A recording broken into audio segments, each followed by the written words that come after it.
Hello friends, പുതിയൊരു വീഡിയോയിലേക്ക് എല്ലാവർക്കും സ്വാഗതം. ഇന്നൊരു ഡേ ഇൻ മൈ ലൈഫാണ്.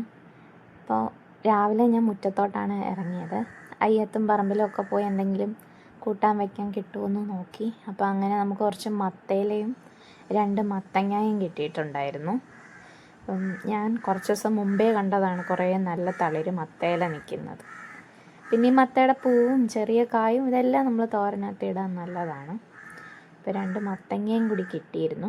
അതിനകത്തിൽ നമ്മൾ വീണില്ല. ഇപ്പം ഞാൻ പോയി നോക്കിയത് കൊണ്ട് കണ്ടു. പിന്നെ നേരെ മുറ്റം അടിക്കാനായിട്ട് പോയി. ഇപ്പം മുറ്റത്ത് പോയി മുറ്റമൊക്കെ അടിച്ചു. കുറച്ച് കരികിലേ ഉണ്ടായിരുന്നുള്ളൂ.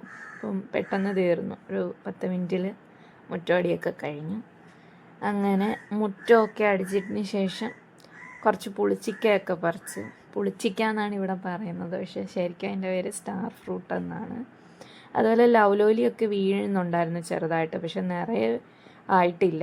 ആവുമ്പോൾ ഞാൻ കാണിച്ചുതരാം. ഇവിടുത്തെ പറമ്പിൽ കുറേ ഫ്രൂട്ട്സ് ചെടികളുണ്ട് കേട്ടോ.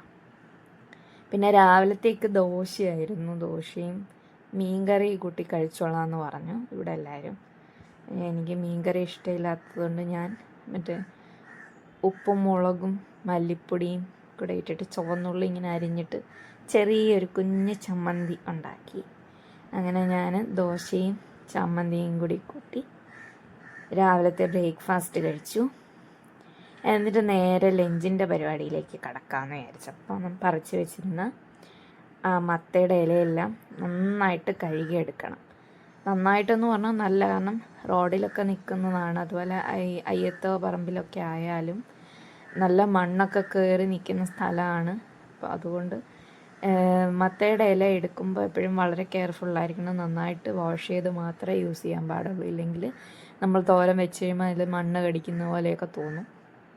അങ്ങനെ നന്നായിട്ട് കഴുകി അരിഞ്ഞ് നമ്മൾ എനിക്ക് അവക്കാഡോയുടെ അകത്തുള്ള കുരു ഊരിയെടുക്കുമ്പം ഒരു സാറ്റിസ്ഫാക്ഷൻ കിട്ടും എന്ന് പറഞ്ഞിട്ട് ഒരുപാട് പേര് ഇട്ടിരിക്കുന്നത് ഞാൻ കണ്ടിട്ടുണ്ട്.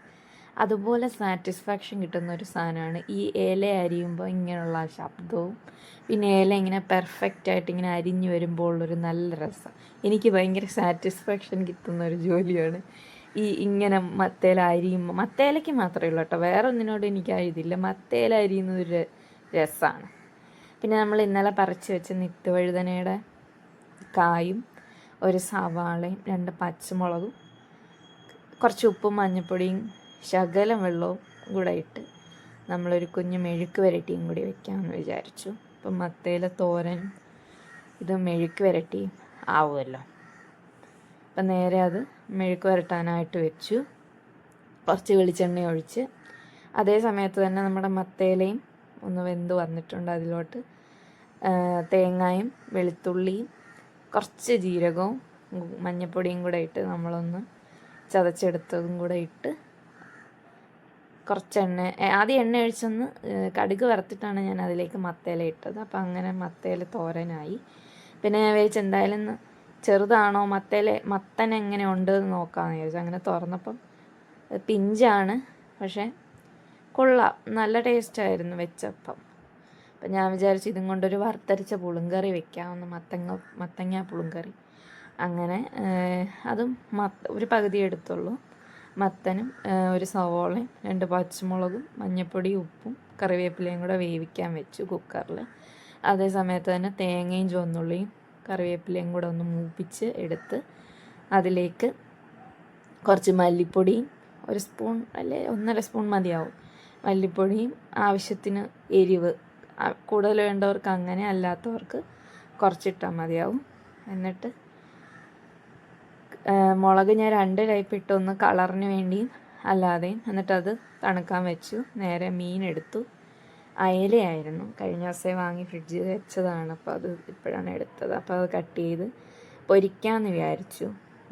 അങ്ങനെ ഞാൻ ഇതിനകത്തിൽ ചേർത്തിരിക്കുന്നത് ചുവന്നുള്ളി ചേർത്തു, ഒരു 2 വെളുത്തുള്ളി, പിന്നെ കുറച്ച് കറിവേപ്പില, പിന്നെ ശകലം മല്ലിപ്പൊടി, മുളക് പൊടി, മഞ്ഞൾപ്പൊടി, ഉപ്പ്, കുരുമുളക് പൊടി, ഇത്രയേ ഉള്ളൂ.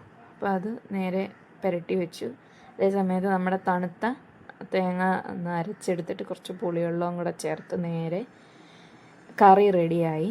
നല്ല കറിയാണ് കേട്ടോ. ഇത് ട്രൈ ചെയ്ത് നോക്കുന്നവർ എന്തായാലും